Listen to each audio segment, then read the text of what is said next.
Kita nyo yung guys, ganito ginagawa ng Canada sa mga transfer house.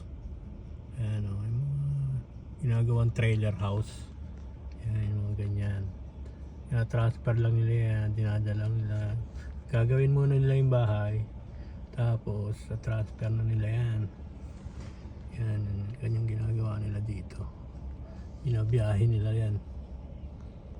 Meron silang ganon, pero meron din silang talagang mga karpintero dito. Yun mo, hindi kasi oh. Oh, gumawa sila ng traffic.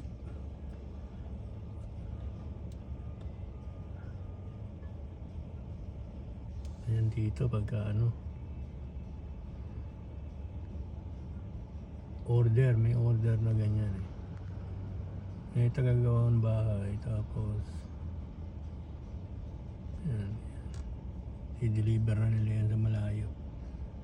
Naku, perwisyo rin sa ano yan, sa kalsada. Matagal. Malas mo pag naabutan mo yan sa kalsada.